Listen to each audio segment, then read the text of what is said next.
নমস্কার বন্ধুরা, আমি Priyanka. Welcome back to my channel. বন্ধুরা, আজকে আমি বানিয়ে দেখাবো শসার ঘন্ট। তো একদমই নতুন ধরনের রেসিপি, আর নিরামিষ প্রেমীদের জন্য তো আমি এই শসার ঘন্ট রেসিপি করে দেখাবো। তো চলুন দেখে নেওয়া যাক।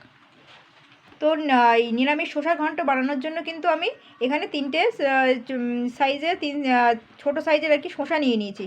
তো আপনারা একটা শসা দিয়েও করতে পারেন। আর এখানে আমি একটা আলু নিয়েছি আর মুসুরির ডাল নিয়েছি। তাই শসাটা আমি সবার প্রথমে খোসা ছাড়িয়ে কেটে নেব, আর এই আলুটাও খোসা ছাড়িয়ে নেব, খোসা ছাড়িয়ে স্লাইস করে কেটে নেব।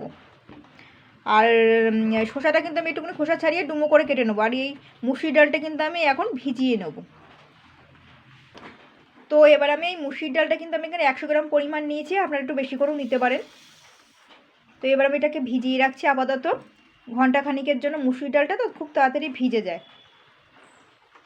তো ঘন্টাখানিক পরে আমি এইটা পুরোটা ভিজে গেলে, পুরোপুরিভাবে ভিজে গেলে তারপরে আমি ভালো করে ধুয়ে নেব। আপনারা আগেও ধুয়ে নিতে পারেন।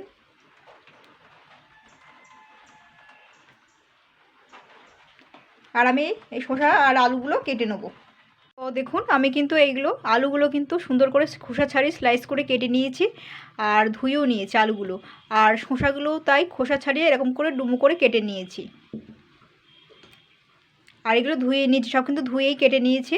এবার আমি দেখুন, মুসুরির ডালটা আমি কিন্তু ভিজিয়ে রেখেছি। তো আমার যতটুকু পরিমাণ ততটুকুই নেব। মুসুরির ডালটা আমি খানিকটা নিয়ে নেবো, এখানে এতটা লাগবে না।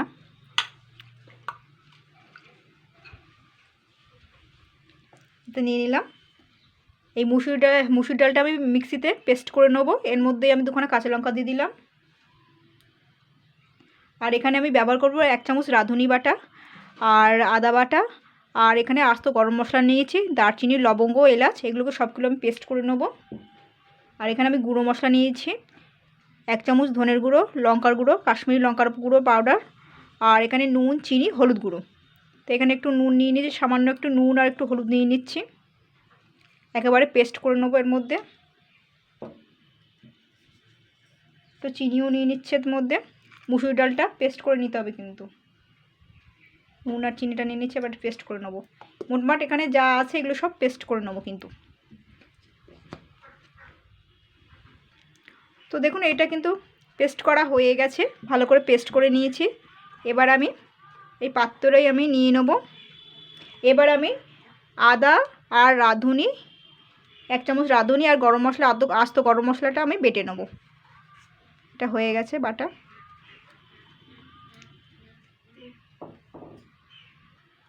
তো দেখুন, এটা এইটুকুনি হয়েছে। আর এখানে এই যে মিক্সিতে যা লেগে রয়েছে এটা আমি ধুয়ে দিয়ে দেবো পরে রান্নার সময়, এটা থাকবে। তো এখানে যেটা রেখেছি গুঁড়ো পাউডার মতন, এটাও আমি পেস্ট করে নেব। এটা হয়ে গেছে। আপনারা চাইলে জিরের গুঁড়োটাও দিতে পারেন, আমি জিরের গুঁড়োটা দেইনি, শুধু ধনিয়া পাউডারটা দিয়েছি 1 চামচ মতন। এটা হয়ে গেল। তো দেখুন, এবার আমি এখান থেকে এই চামচে করে করে আমি নেব, নিয়ে আমি এর অল্প অল্প করে বড়ার আকার করে নেব, করে ভেজে নেব। আপনারা হাত দিয়েও দিতে পারেন। এইভাবে নেব, নিয়ে এইভাবে দেবো।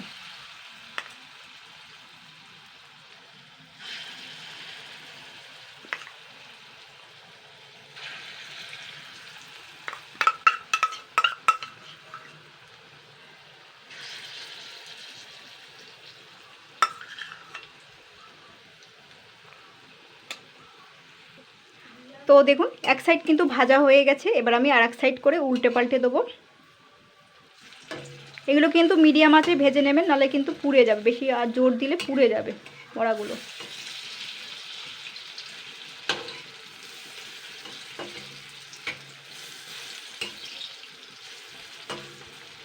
এগুলোকে সমস্ত 2-3 মিনিট করে করে ভেজে নিতে হবে উল্টে পাল্টে। এগুলো ভাজা হয়ে গেলে এবার আমি এগুলো তুলে নেব। ঠিক এরকম লাল লাল করে ভেজে নিতে হবে। তো বড়াগুলো ভাজা হয়ে গেছে, এবার আমি এই থালার পাশে নিয়ে নেব, ভাজা বড়াগুলো তুলে নেব। এবার আমি এই তেলেই, তো বন্ধুরা আমি এই তেলেই কিন্তু সামান্য একটুখানি ঘি দিয়ে দিচ্ছি। আমি ঘিয়েই ফোড়নটা দেবো। 1 চামচ ঘি মতন দিয়ে দিয়েছি। এতে এবার একটা গোটা তেজপাতা, আস্ত জিরে আর শুকনো লঙ্কাটা দিয়ে দিচ্ছি। এবার আমি এই আলুগুলো দিয়ে দিলাম। আলুগুলো কিন্তু ভালো করে ফ্রাই করে নেব। আগে আলুগুলো ফ্রাই করে নেব কিন্তু ভালো করে। আলুটা কিন্তু ভাজা হয়ে গেছে। এবার যে ব্যাটারটা রেখেছিলাম এইটা কিন্তু আমি এবার দিয়ে দেবো। এটা দিয়ে আমি 2-3 মিনিট নাড়াচাড়া করে নেব।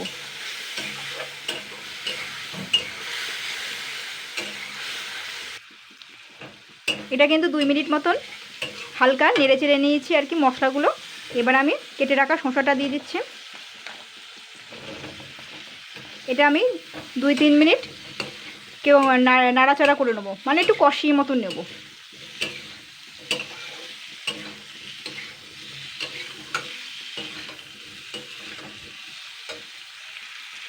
দুই 3 মিনিট নাড়াচাড়া করা হয়ে গেছে। এবারে যে আমি মিক্সিতে জলটা রেখেছিলাম, ডালের জলটা, এটা আমি এবার দিয়ে দেবো। এতে কিন্তু আরেকটু জল দিতে হবে সিদ্ধর জন্য, শসাটা আর আলুটা সিদ্ধর জন্য আরেকটু জল দিয়ে দেবো।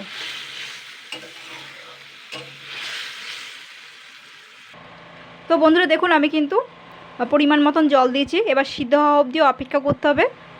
দেখুন এটা কিন্তু হয়ে গেছে। এটা আলুগুলোও সিদ্ধ হয়ে গেছে আর শসাটাও সিদ্ধ হয়ে গেছে। এবার আমি যে ভেজে রাখা বড়াগুলো, মুসুরির ডালে বড়াগুলো দিয়ে দেবো। তবে বড়াগুলো কিন্তু একটু ভেঙে ভেঙে দিতে হবে।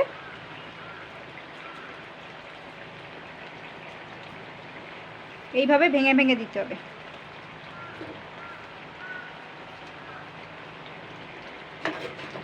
আর এখানে যে গরম মশলা বাটাটা আর রাঁধুনি বাটাটা ছিল সেটা আমি এবারে এখন দিয়ে দেবো। আর নামানোর আগে কিন্তু অবশ্যই করে দেখে নামাবেন যে নুন ঝাল মিষ্টিটা কীরকম হয়েছে, যেরকম খাবেন সেরকম নেবেন। তো এবার আমি এটাকে ভালো করে নেড়ে চেড়ে নেবো। এতে জাস্ট আমি 1/2 কাপ মতন আরেকটু জল দেবো। এটা মাখা মাখাই থাকবে কিন্তু আরেকটু জল দেবো সামান্য, জাস্ট 1/2 কাপ মতন অ্যাড করলাম। এটা কিন্তু এখন পুরোপুরিভাবে হয়ে গেছে। তো এইভাবে শসার ঘন্ট করবেন বন্ধুরা, খেতে কিন্তু অসাধারণ লাগে, পুরো নিরামিষ শসার ঘন্ট।